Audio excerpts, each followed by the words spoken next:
साथियों, 2 दिवसीय इस संगोष्ठी में आज शुभारंभ करते हुए मुझे बहुत ही गर्व अनुभव हो रहा है। साथियों, क्योंकि ये विषय ये आम जन के साथ जुड़ा हुआ है।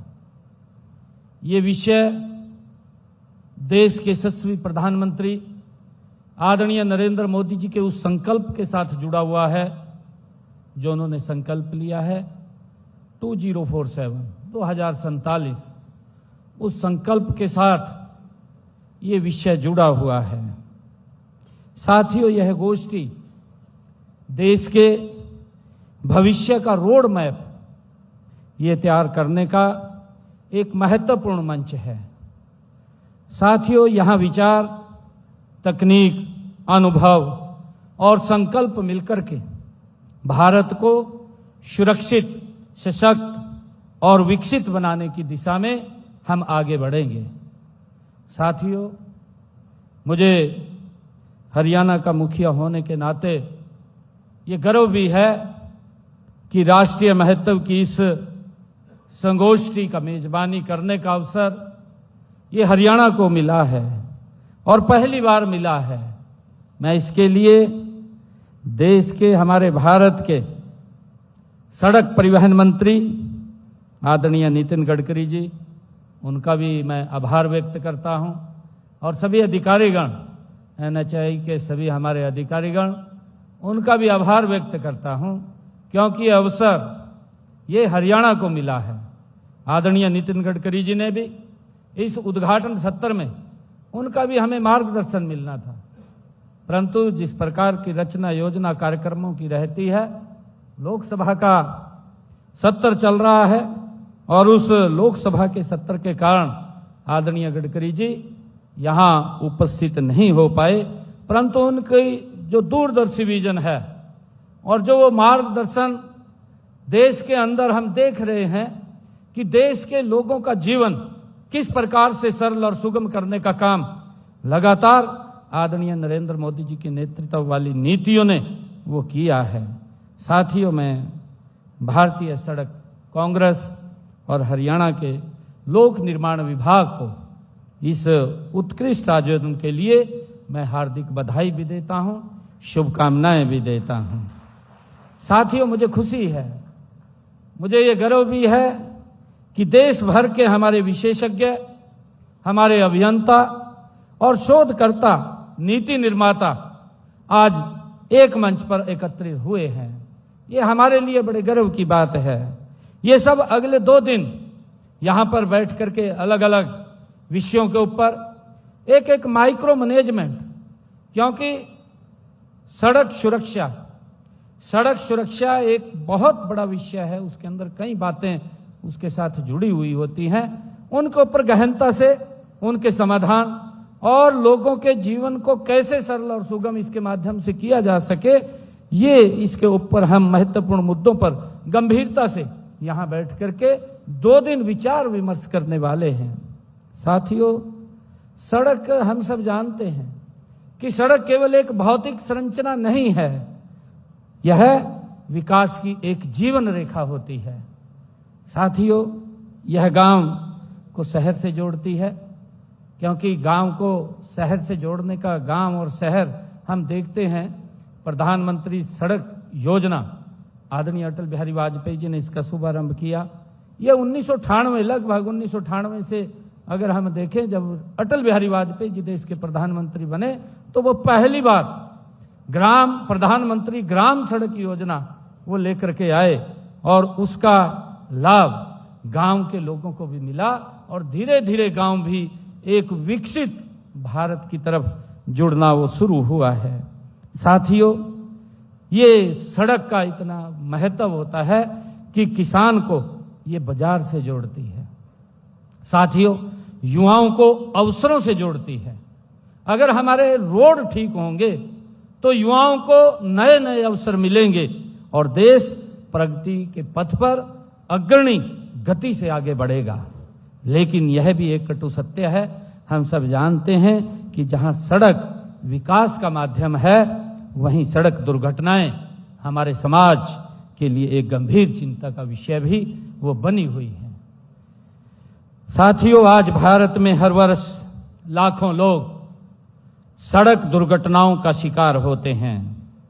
इन दुर्घटनाओं के पीछे हमारे टूटे हुए परिवार, अधूरे सपने और समाज की अपूर्णीय क्षति छिपी हुई है। इसीलिए सड़क सुरक्षा केवल एक तकनीक विषय और सुरक्षित, ये सामाजिक, मानवीय और नैतिक, ये हम सब की इस टीम की जिम्मेवारी है, जो हम मिलकर के उन दुर्घटनाओं से निजात दिलाने का काम हम देश के लोगों को करेंगे। साथियों, हम सब ये भी जानते हैं कि देश के यशस्वी प्रधानमंत्री आदरणीय नरेंद्र मोदी जी ने विकसित भारत, जिसकी मैंने चर्चा की है, 2047 का संकल्प लिया है। इसे पूरा करने में आधुनिक, सुरक्षित और स्मार्ट इंफ्रास्ट्रक्चर की ये महत्वपूर्ण भूमिका इसके अंदर है। साथियों, उनका प्रयास है कि उनका यह प्रयास भी है, उनका विजन भी है, विकसित भारत और विकसित हरियाणा के निर्माण की दिशा में यह जो हमारा सेमिनार यहाँ पर हो रहा है, ये एक मील का पत्थर ये साबित होगा। उनकी दूरदर्शी सोच और तेज निर्णय क्षमता और विकास की प्रति अटूट प्रतिबद्धता ने देश में इंफ्रास्ट्रक्चर के अंदर एक क्रांति लाने का काम ये आदरणीय नरेंद्र मोदी जी के नेतृत्व में हमने पिछले 11 वर्षों के अंदर देखा है। साथियों, आज देश भर में हम कहीं भी जाएं, हम सब देखते हैं वहां कोई ना कोई बड़ी बुनियादी ढांचा परियोजना पर, कार्य प्रगति पर हमें चलता हुआ दिखाई देगा। चाहे वह मेट्रो हो या फ्रंट कॉरिडोर हो, और चाहे एक्सप्रेस हो, चाहे बड़े पुल हो, बंदरगाह का विकास हो, देश के हर हिस्से में इंफ्रास्ट्रक्चर विकास गति से हमें आगे बढ़ता हुआ दिखाई दे रहा है। साथियों, हम इसके अंदर ये भी देखते हैं कि चाहे डिफेंस कॉरिडोर से लेकर के फ्रंट कॉरिडोर तक और भारतमाला से लेकर के सागरमाला तक, साथियों हम देख रहे हैं कि आदरणीय प्रधानमंत्री नरेंद्र मोदी जी ने जो रोडवेज, रेलवेज और एयरवेज कनेक्टिविटी का जाल पूरे देश में फैलाने के लिए एक मिशन मोड के ऊपर आदरणीय नरेंद्र मोदी जी के नेतृत्व में हम सब मिलकर के काम कर रहे हैं। पीएम गति शक्ति के माध्यम से भी हम आधारभूत ये परियोजनाओं को बेहतर बनाया जा रहा है। लेकिन साथियों, प्रधानमंत्री जी ने रोड सेफ्टी को भी उतनी ही प्राथमिकता दी है जितनी उनका स्पष्ट मानना है आदरणीय प्रधानमंत्री जी का कि विकास तभी सार्थक है जब वह सुरक्षित हो। और इसी सोच के साथ आज हमें ऐसी सड़क बनानी है जिसके ऊपर हम बैठ करके विचार विमर्श करेंगे कि जो गति के साथ साथ सुरक्षित, टिकाऊ और पर्यावरण के अनुकूल हो।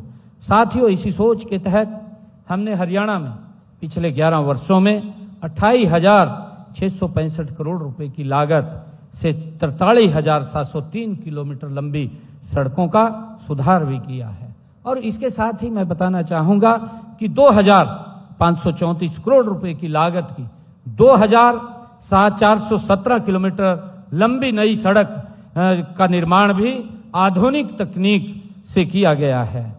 साथियों, इसके अलावा प्रधानमंत्री ग्राम सड़क योजना के तहत प्रदेश में 1,077 करोड़ रुपए की लागत से 2,432 किलोमीटर लंबी सड़कों का निर्माण वो किया जा चुका है। साथियों, हमने रेलवे जो ORB और URB पुल बना करके रेलवे क्रॉसिंग को खत्म करने का एक कार्यक्रम हमने हरियाणा में गति से शुरू किया है। प्रदेश में हमने चिन्हित किया है कि प्रदेश के अंदर 759 रेलवे क्रॉसिंग हैं। इनमें से हमने 592 मानव रहित संचालित कर दिए हैं, 163 स्वचालित हैं, उन पर भी काम चल रहा है। हमने पिछले 11 वर्षों में लगभग 2,000 करोड़ रुपए की लागत से 97 रेलवे जो ORB और URB का निर्माण हमने किया है। साथियों, हमारी डबल इंजन की सरकार ने हरियाणा में 21 नए राष्ट्रीय राजमार्ग स्वीकृत भी किए हैं। मुझे खुशी है कि इससे 12 राजमार्ग बनकर के तैयार हो चुके हैं हरियाणा के अंदर। आज हरियाणा को अगर हम देखें, पिछले 11 वर्षों के अंदर एक भी जिला ऐसा नहीं है जिस जिला को 4 लाइनिंग रोड वो टच न किया हो। हर जिला से 4 लाइनिंग रोड हरियाणा के अंदर बनकर के तैयार हुआ है। साथियों, प्रदेश में पिछले 11 वर्षों में हमने 28,582 करोड़ रुपए की लागत से 1,719 किलोमीटर लंबे राष्ट्रीय राजमार्ग का निर्माण वो किया गया है। इनके बनने के बाद प्रदेश का, जैसा मैंने कहा भी है कि प्रदेश का एक भी जिला ऐसा नहीं बचा जो वो कनेक्टिविटी से ना जुड़ा हो। हर जिले को हमने कनेक्टिविटी से जोड़ने का काम किया है। मित्रों, हम हरियाणा में सड़क सुरक्षा की दिशा में भी तेजी से आगे बढ़ रहे हैं। हम लगातार यहाँ का इंफ्रास्ट्रक्चर वो मजबूती से आम लोगों के अनुकूल हो उसको लेकर के काम कर रहे हैं। हमने प्रदेश में सड़क नेटवर्क को मजबूत करने के साथ साथ सड़क सुरक्षा के लिए भी कई ठोस कदम हमारी सरकार ने उठाए हैं। चाहे ब्लैक स्पॉट की पहचान की बात हो, सुधार उसमें सुधार की बात हो, चाहे ट्रैफिक मैनेजमेंट सिस्टम का आधुनिकीकरण हो, जागरूकता अभियान हो और नई तकनीकों का उपयोग हो, ये सभी प्रयास सड़क दुर्घटनाओं को कम करने के लिए किए जा रहे हैं। साथियों, हैवी व ट्रांसपोर्ट वाहन चालकों के प्रशिक्षण के लिए हमने 7 नए हरियाणा प्रदेश के अंदर प्रशिक्षण संस्थान भी शुरू किए गए हैं। इन्हें मिलाकर के अगर हम देखें, प्रदेश में चालक प्रशिक्षण जो हमारे संस्थान है उनकी संख्या 22 हो गई है और इनमें से लगभग 11 वर्षों में हमने 3.5 लाख चालकों को प्रशिक्षण देने का काम भी इसके माध्यम से हमने किया है। साथियों, सड़क सुरक्षा के बारे में जागरूकता फैलाने के लिए हर वर्ष पूरे राज्य में राष्ट्रीय सड़क सुरक्षा माह का आयोजन भी किया जाता है। हमने इस अभियान में सड़क सुरक्षा मित्रों को भी शामिल किया है और इसके साथ साथ हमने चालान नहीं सलाम लेने और लेन अनुशासन अभियान, रिफ्लेक्टर लगाने तथा का अभियान, हरियाणा सड़क सुरक्षा मैनुअल यो भी शुरू करने का काम हमने किया है। साथियों, सड़क परिवहन एवं राजमार्ग मंत्रालय द्वारा हरियाणा में सड़क दुर्घटना में घायलों के कैशलेस व निःशुल्क इलाज के लिए पायलट प्रोजेक्ट भी हमने यहाँ पर शुरू किया गया है और इसका पहला उद्देश्य सड़क दुर्घटनाओं में होने वाली मृत्यु दर में 50% की कमी लाना है और इसके तहत घायल व्यक्ति को 1,50,000 रुपए तक या सड़क दुर्घटना तिथि से अधिकतम 7 दिनों की अवधि तक का इलाज आयुष्मान भारत योजना के तहत निःशुल्क किया जाता है। 2025 में 4,000 से अधिक घायलों का इलाज भी हमने इसका लाभ लिया है। साथियों, हमने करनाल के केंद्रीय नियंत्रण कक्ष में राष्ट्रीय राजमार्ग 44 पर कुंडली सोनीपत से शंभू अंबाला तथा 128 हाईटेक कैमरे भी लगाने का काम हमने किया है और इसके परिणाम स्वरूप पिछले 1 वर्ष में ओवर स्पीड वाहनों के लगभग 4,80,000 ई चलान भी वो हुए हैं जो ओवर स्पीड के चलान थे। साथियों, हमने IIT मद्रास के सहयोग से एक संजया ऐप वो भी शुरू किया है। यह ऐप सड़क दुर्घटनाओं के प्रबंधन और आंकड़ों का विश्लेषण कर हादसों को कम करने में ये मदद कर रहा है। हमने प्रदेश में 2021 में जुलाई 2021 में हरियाणा 112 आपातकालीन प्रतिक्रिया सहायता प्रणाली का भी शुभारंभ किया है। भारतीय राष्ट्रीय राजमार्ग प्राधिकरण सेवा 1033 तथा ट्रैफिक हेल्पलाइन 1073 को भी इससे जोड़ा गया है और इस पर औसत प्रक्रिया समय 2021 में ये 18 मिनट 50 सेकंड से हमने घटा करके इसको अब 10 मिनट पर लाया गया है। साथियों, हमें यह स्वीकार करना होगा कि केवल सरकार के प्रयास पर्याप्त नहीं होते हैं। यह सरकार, समाज, इंजीनियर, और शोधकर्ता और हर एक नागरिक की साझा ये मिलकर के जिम्मेवारी होती है। जब तक हम सभी मिलकर के इस दिशा में कार्य नहीं करेंगे तब तक हम इस चुनौती का पूर्ण समाधान नहीं कर पाएंगे। साथियों, आज का युग तेजी से बदलती तकनीकों का युग है। हम सब जानते हैं artificial intelligence, internet of things, intelligence transport system जैसी आधुनिक तकनीकें सड़क सुरक्षा को एक नए स्तर पर ले जा रही हैं। चाहे स्मार्ट ट्रैफिक सिग्नल हो, रियल टाइम मॉनिटरिंग हो और ऑटोमेटेड अलर्ट सिस्टम हो, ये सभी नवाचार दुर्घटनाओं को रोकने में महत्वपूर्ण भूमिका ये निभा रहे हैं। साथियों, इस गोष्ठी का एक महत्वपूर्ण पहलू यह भी है कि इसमें इन आधुनिक तकनीकों पर गहन चर्चा होगी। साथियों, मुझे पूरा विश्वास है कि यहाँ से निकलने वाले हमारे विचार, हमारे सुझाव देश में सड़क निर्माण और सुरक्षा के क्षेत्र में एक नई दिशा देने का काम आपके विचार मंथन से निकला हुआ जो भी विचार सुझाव है वो प्रदान करेगा। और इसके साथ ही हमें पर्यावरण के प्रति भी अपनी जिम्मेवारी को भी समझना होगा। सड़क निर्माण में उपयोग होने वाली सामग्री, संसाधनों का संरक्षण और सतत विकास की दिशा में कदम उठाना आज की जरूरत है। साथियों, हमें पारंपरिक संसाधनों के साथ साथ वैकल्पिक और रिसाइकल्ड मटेरियल का उपयोग बढ़ाना होगा। इससे हम विकास और पर्यावरण के बीच संतुलन बना सकेंगे।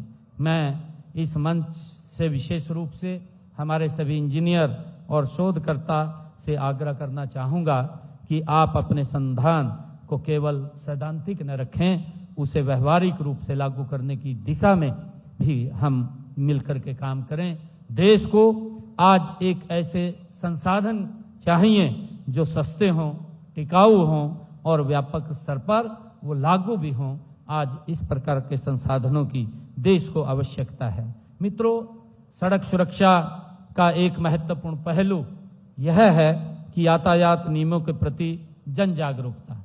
साथियों, नियम कितने भी अच्छे क्यों न हों, हम सब जानते हैं यदि उनका पालन नहीं किया गया तो उसका कोई अर्थ नहीं रह जाता।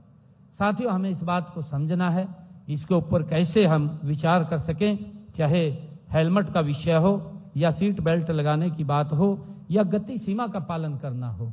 हमें ये छोटी छोटी बातें हैं परंतु इनके बड़े परिणाम निकलते हैं और ज़्यादा जिंदगी बचाने में ये सार्थक सिद्ध होते हैं। हमें स्कूलों, कॉलेजों और समाज के हर स्तर पर भी सड़क सुरक्षा के प्रति जागरूकता हमें बढ़ानी चाहिए। युवाओं के अंदर खासकर मैं बताना चाहूँगा आज आप लोगों के बीच में, मैं 2014 जब हरियाणा गवर्नमेंट थी उसके अंदर मुझे मंत्री के रूप में काम करने का मौका मिला, तो मेरे हलके के अंदर एक रोड बना।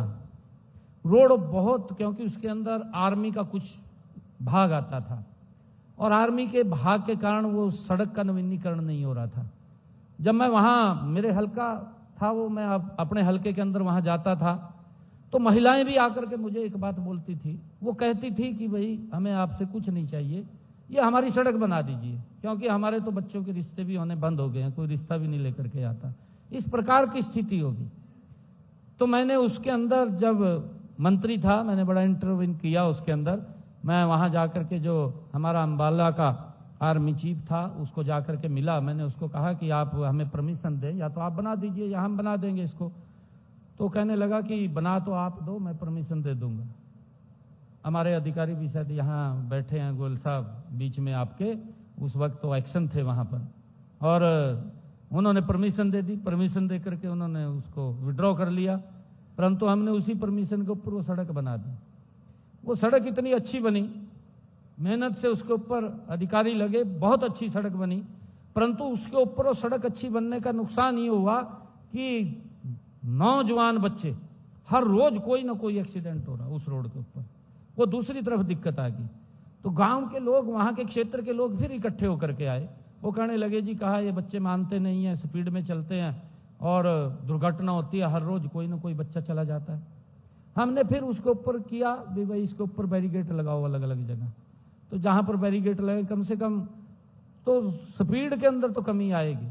तो हमने उसके कई तथ्य सोचने चाहिए, मल्टी लेवल हमने उसके ऊपर विचार करना चाहिए कि लोगों के जीवन के साथ उनको कैसे बचाया जा सके, कैसे उनको हम सुरक्षित कर सकें। उसके ऊपर आज इस सेमिनार के अंदर हम बैठ करके मंथन करेंगे, ताकि हमारे स्कूल के, कॉलेजों के बच्चे, उनके बीच में किस प्रकार से इस जागरूकता को हम बढ़ा सकें, उसके ऊपर हम बैठ करके ये चर्चा विमर्श करेंगे, ताकि इसका लाभ देश के आम जन को इसका लाभ मिले। साथियों, मुझे पूरा विश्वास है कि इस 2 दिवसीय संगोष्ठी में होने वाले जो विचार विमर्श, प्रस्तुतियां और चर्चाएं विशेष रूप से इस दिशा में महत्वपूर्ण योगदान देंगी। यहाँ से निकलने वाले सुझाव नीति निर्माण में सहायक भी होंगे और साथ ही जमीनी स्तर पर बदलाव लाने में भी ये मददगार साबित होंगे।